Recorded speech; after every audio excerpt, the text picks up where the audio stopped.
I have huge problems with this bill. And I'm going to speak from, we've talked about individual businesses in the state, but I'm going to kind of take a much higher look down at the economic conditions we're creating.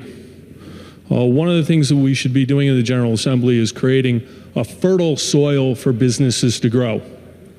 The giant oaks of industry were once small acorns. And if we don't create conditions which will allow those acorns to grow and eventually become the giant oaks, we are going to have a dire economic future in this state. We just had a couple of new businesses open in Plainville that are going to be ended up being subjected to this law.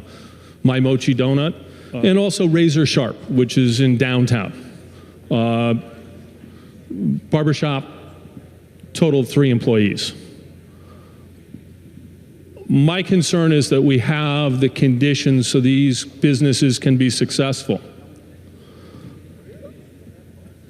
And when we pass a law like this, we are influencing the economic conditions. We are essentially increasing the cost of labor. If we increase the cost, business is going to have to make an adjustment. And usually, if we look back at economic history, the adjustment is almost always in being more productive or cutting the number of workers. We're including part-time workers in this. The probable impact is going to be less part-time jobs. And that's also going to have a bad impact on those workers, especially seniors who are doing part-time in order to slow the burn of the expenditure of their retirement funds so they have better, longer retirements. They don't become a burden to their families or to the state. That is a potential future cost that is not being analyzed. Another group high in the part-time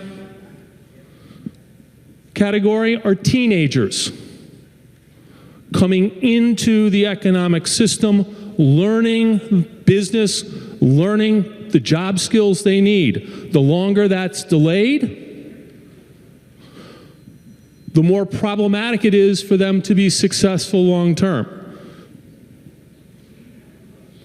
What I don't want to see is us passing bills that create economic conditions in which our young entrepreneurs, our young tinkers, those that will build the industries of the second half of the 21st century and the 22nd century, leave Connecticut for more fertile grounds.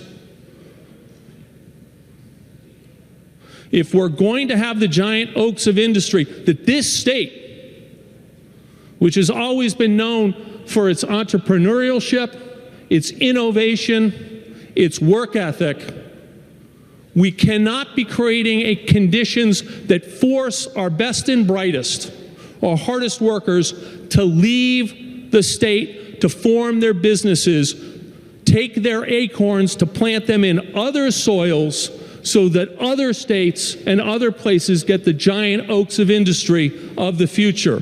Thank you very much, Mr. Speaker.